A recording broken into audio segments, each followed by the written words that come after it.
नाज़रीन ते अहम खबर शेयर करी हैदराबाद में वकीलन जा मुतालबा मंजूर थी विया। एसएसपी डॉक्टर फारूक लंजार के हटाए वियो। वकीलन धरणो खत्म करण जो ऐलान करे छॾियो आहे। एसएसपी हैदराबाद के ज़ाती मसरूफियतुनि सबब मोकल हटाए वियो। एसएसपी हैदराबाद जी इज़ाफ़ी चार्ज एसएसपी टंडो मोहम्मद खान हवाले कई वई।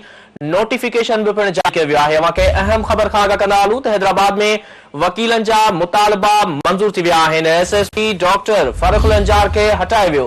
वकीलन धरणो खत्म करण जो ऐलान करे छॾियो। एसएसपी हैदराबाद के ज़ाती मसरूफियतुनि सबब मोकल ॾेई हटाए वियो आहे। अहम खबर खां अवांखे आगाह कंदा हलूं त एसपी हैदराबाद जी इज़ाफ़ी चार्ज एसएसपी टंडो मोहम्मद खान हवाले कई वई आहे।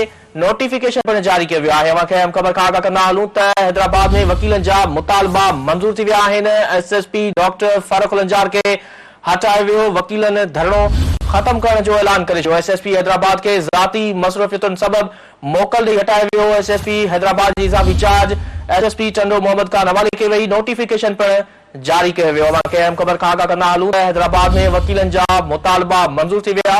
एसएसपी डॉक्टर फारूक लंजार के हटाए वियो। वकीलन धरणो खत्म करण जो ऐलान करे छॾियो। एसएसपी हैदराबाद के ज़ाती मसरूफियतुनि सबब मोकल ॾेई हटाए वियो। एसएसपी हैदराबाद जी इज़ाफ़ी चार्ज एसएसपी टंडो मोहम्मद खान हवाले कई वई। नोटिफिकेशन पिण जारी कयो वियो आहे। हीअ अहम ऐं वॾी ख़बर आहे जेका असां शेयर करे रहिया आहियूं। हैदराबाद में वकीलन जा मुतालबा मंजूर थी विया। एसएसपी डॉक्टर फारूक लंजार के हटाए वियो। वकीलन धरणो खत्म करण जो ऐलान करे छॾियो आहे। एसएसपी हैदराबाद के ज़ाती मसरूफियतुनि सबब मोकल ॾेई हटाए वियो। हैदराबाद जी इज़ाफ़ी चार्ज एसएसपी टंडो मोहम्मद खान हवाले कई वई। नोटिफिकेशन पिण जारी कयो वियो।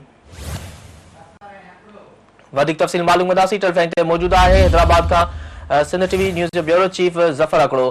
जी ज़फ़र, हैदराबाद में वकीलन जा मुतालबा मंजूर थी विया आहिनि, इन बाबति आगाह कजो।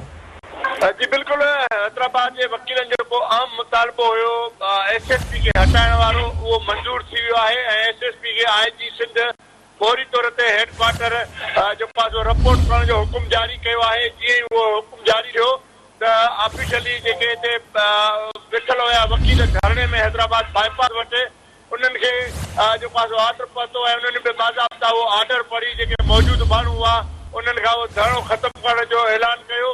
ऐं धरणो ख़तमु करण खां पोइ जेके हुते हुननि जा टेंट लॻल हुया उहे टेंट ऐं जेको ॿियो सामान हुयो लाइटूं वग़ैरह उहे पटे हुननि जेको आहे सो साइड कयूं आहिनि। हिन वक़्तु मामूल मुताबिक़ ट्रैफिक जो जेको सिस्टम आहे उहो शुरू थी चुको आहे।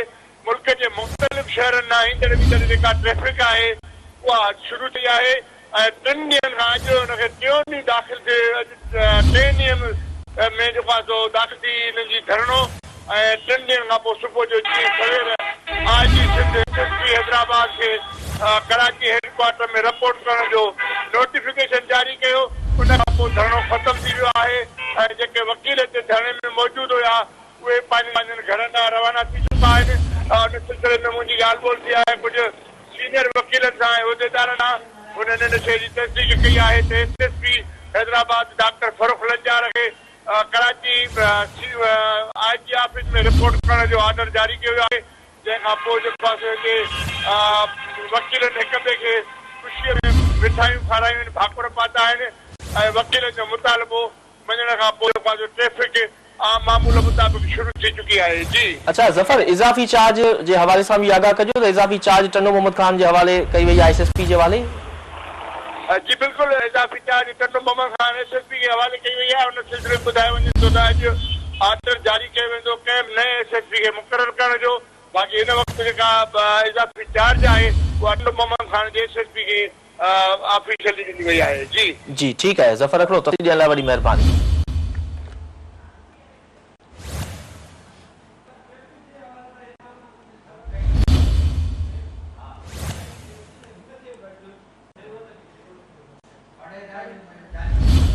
जी नाज़रीन, एक दफ़ो ॿीहर अवांखे अहम ख़बर खां आगाह कंदा हलूं। हीअ अहम ऐं वॾी ख़बर आहे जंहिंजे बाबति अवांखे आगाह कंदा हलूं त हैदराबाद में वकीलनि जा मुतालबा मंजूर थी विया आहिनि। एसएसपी डॉक्टर फारूक लंजार खे हटाए वियो। वकीलनि धरणो ख़त्म करण जो ऐलान करे छॾियो आहे। एसएसपी हैदराबाद के ज़ाती मसरूफियतुनि सबब मोकल ॾेई हटाए वियो। एसएसपी हैदराबाद जी इज़ाफ़ी चार्ज एसएसपी टंडो मोहम्मद खान हवाले कई वई।